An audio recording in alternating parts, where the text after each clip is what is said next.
I am back! Yay! Hi, you guys. Long time no see. I wish I could tell you the reason why I was gone for such a long time, but I can't, unfortunately. But just know that I am back, and I'm happy to be back recapping RuPaul's Drag Race. So I'm a little behind. There's 4 episodes, and I actually want to talk about all 4. So these videos are not going to be as long.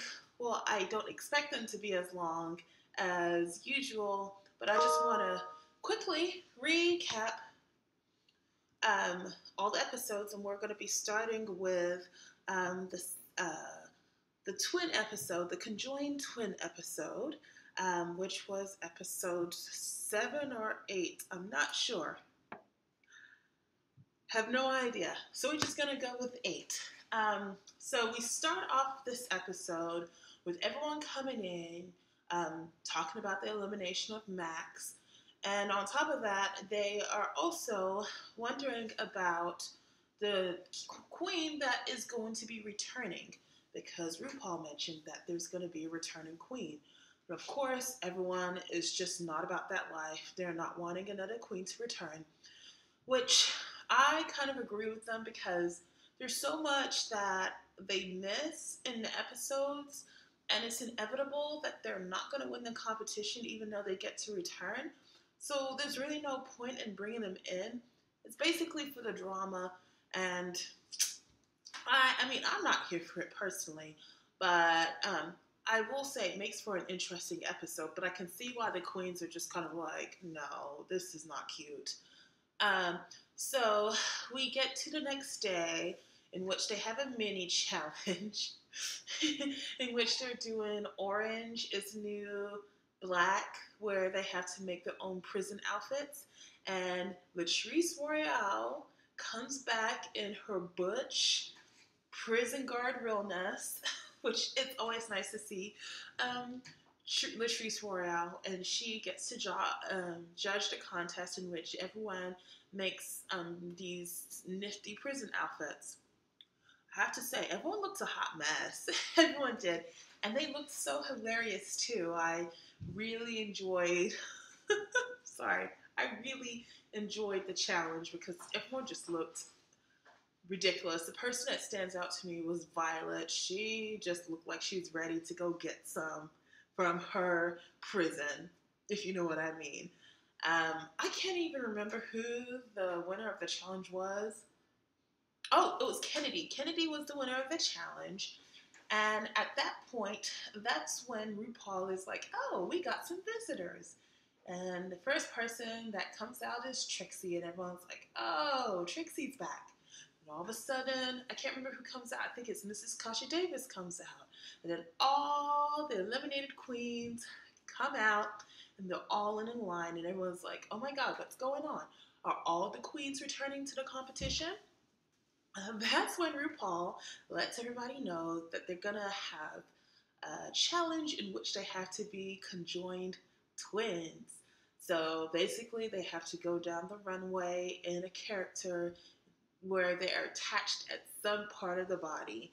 And since Kennedy had won the challenge, she gets to pick her twin first. And she clearly picks Jasmine, because Jasmine is her sister.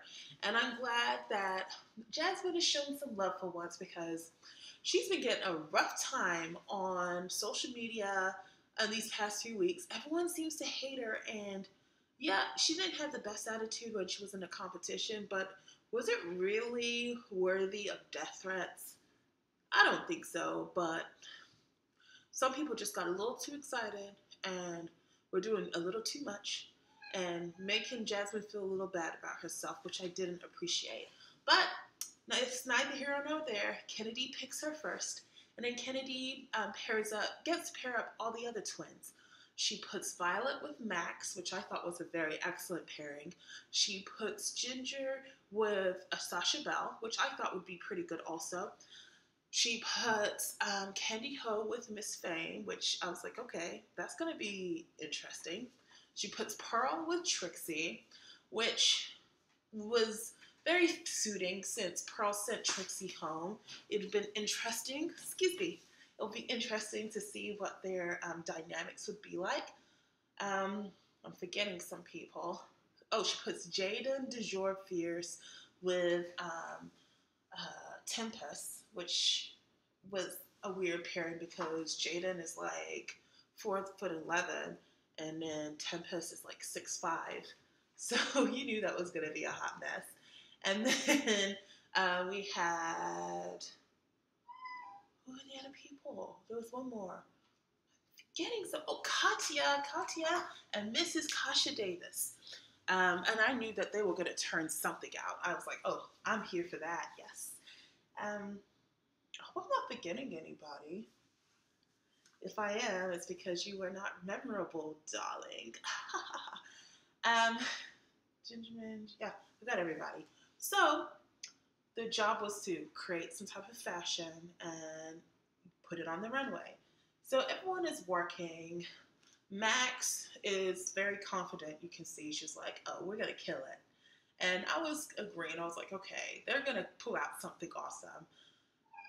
The only people that I think seemed to have a difficult time with this challenge was Jaden and Tempest because of the height difference and the color difference also. And then, the bottom two, and Ginger, Minj, and Sasha Belle, because Sasha Belle clearly is a social lady, and she wanted to visit with all of the other queens because she's excited to see them. She's excited to be in this competition. And then here comes Ginger Minj. She's upset because she thought that Sasha knew how to sew and that Sasha could help her out with this challenge. And in all due fairness, I see where Ginger was coming from, but at the same time, I'm like, Ginger, shut up.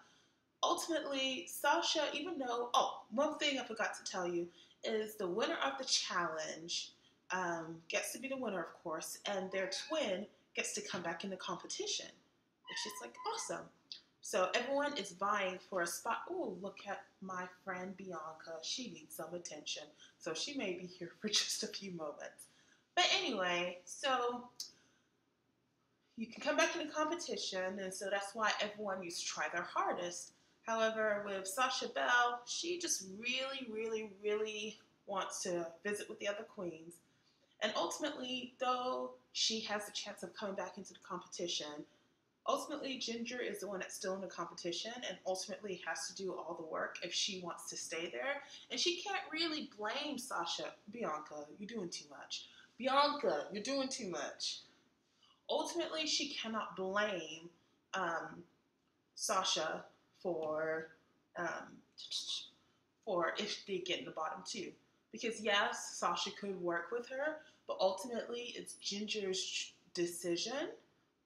And Ginger's, it's her, basically her future is in her hands, and she's gonna have to make it work.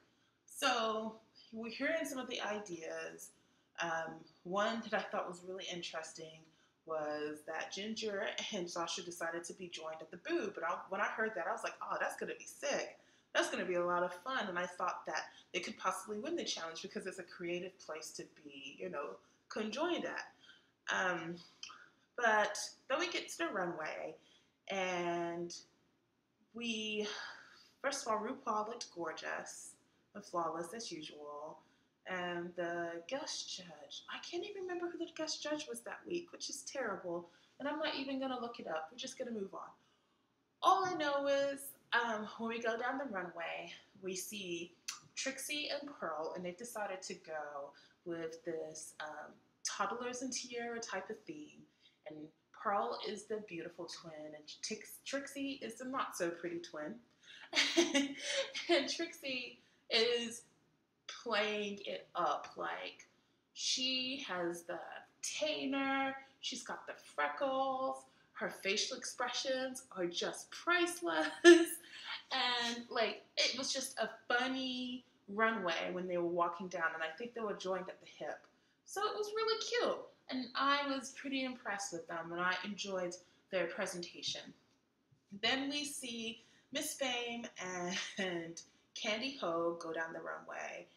And when they came down the runway, I was like, okay, who's the person next to Miss Fame? Because I could not recognize her. Like, I did not recognize Candy Ho. Miss Fame had beat her face real good. Just like real good. Got rid of that beard. Like, made her look fantastic. And they decided to go with a plastic surgery theme. What are you doing? Girl, I'm putting you down. Goodbye. Okay. They decided to go with a plastic surgery theme. And so, like, I didn't get it. Like, because they were conjoined, I guess, at the, like, leg. And they had, like, these bandages. And they said, like, words on it. Because I guess it's supposed to be art. But, like, they looked pretty in the face. And I do agree with the judges, though. They were like, plastic surgery has already been done, so why are you guys doing it again? And I was like, that's cute that you'll clock Miss Fame for doing it, but Pearl did it also, and plastic surgery has been done in seasons past, and y'all didn't clock Pearl for doing plastic surgery, so why are you going to clock Miss Fame? I don't get it. So, whatever. But the next person to come down the runway, Max and Violet, they looked beautiful. They were like, you know, pin-up dolly kind of. Of course, they had to have their garter belts. Both of them like a good garter belt. And both of them had their black hair. They looked beautiful. They were joined at the leg also. I thought that was pretty good. Then we see Sasha, Belle, and Ginger Minj. And of course, like I said before, they're joined at the boob. They have these jumpsuits on. I thought they looked cute in the face. I thought that. Ginger painted Sasha beautifully. However, the boobs looked ridiculous. Like, they were, first of all, they were gigantic and misshapen and not appealing at all. And I think if they had just made the shape a little better, then it would have been a good outfit. But because, like, the boobs were so ridiculously big and ridiculous looking, they got a low score. Next people up were Katya and Mrs. Kasha Davis. I have to say, I enjoyed their presentation. They were conjoined at the vagina, and they looked like New Jersey casino junkie hot messes.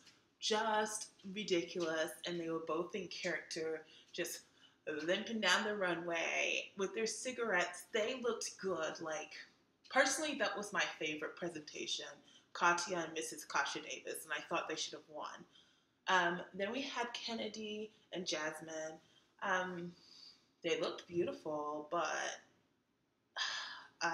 they just, it was boring to me because, like, they had these beautiful dresses, they had this beautiful makeup, beautiful hair. It just looked like they were walking at the same time. I didn't see where they were conjoined. I didn't see a story. I just saw two pretty people walking down the runway, which was like, okay, that's cute. Good for you. Last but not least was Jaden and Tempest. And they decided, I guess, to be joined at the butt. Like, Jaden's booty was conjoined with Tempest's vagina, I guess. And they both had these blonde afros and these ugly disco dresses. They tried. That's all I got. They tried. Okay, moving on. So when it came to who won, at the top were Katya and Mrs. Kasha Davis and Pearl and Trixie. And Pearl and Trixie won the challenge. So that means that Trixie gets to get back into the competition, which is something that needed to happen anyway because, well, everybody knows that Trixie was robbed when she was eliminated. There was no reason for her to be eliminated, and it was completely unfair. So I guess Rupaul felt bad and put her back in the competition. But I honestly felt that Katya and Mrs. Kasha Davis did a better job. Just my opinion. But I can't do anything about it. But just be okay with the decision. Then they had the bottom two. And the bottom two, well, technically the bottom four. Bottom two was Jaden and Tempest, and Ginger and Sasha. And they both couples had to lip sync at the same time, which I was like, okay, this is gonna be interesting. And they had to lip sync to I Think We're Alone Now by, oh, I don't know, but it was an 80s pop star. Tiffany something. Tiffany, I can't remember. Ugh. Anyway, moving on. I will say that this lip sync was definitely the best lip sync of the whole season. Like, it was so funny. Everyone was getting into it. I felt that Ginger and Sasha did a good job in playing off each other's energy. They were just being funny and stupid. They played with the fact that they were conjoined at the boobs. And Jaden and Tempest, they were doing their best. God bless them. But they weren't playing it up like Ginger and Sasha were doing. And any animosity that Ginger may have had to Sasha should have gone away after that lip sync, because Sasha did her job right then and there. She was hilarious. She was funny. She was given the performance, darling. And I felt that she was very complimentary to Ginger. And she's the reason why Ginger had won the lip sync. Even though when Ginger did her thing, she did a good job. Ultimately, Sasha helped her out. As for Jaden and Tempest, like I said before, they did the best they could. But, I mean, it wasn't good enough. But yeah, so ultimately Ginger wins the lip sync. And so she's not eliminated. Unfortunately, Sasha still has to go home. Even though she did a fantastic job at the lip sync. And so now they have 7 people again. Because even though Jaden is eliminated, which I'm really sad about because she's such a sweet girl, you can tell that this is her passion and she wanted people to acknowledge her greatness in it. And she was definitely not praised as much as I would have liked her to have been praised. But, I mean, the chips fell where they did, and it was her time to go. It was her time to go. And, I mean, I think she's going to have a fantastic career wherever she goes. I would like to see her live, so whenever she comes into town, I want to go see her. I wish her luck, and hopefully things go well for her. But now we're down to 7 again, and we'll just see what happens. Yeah. So, until next time, I hope you guys are doing everything you need to do in order to have a happy, successful, and healthy life. And I'll talk to you later. Bye.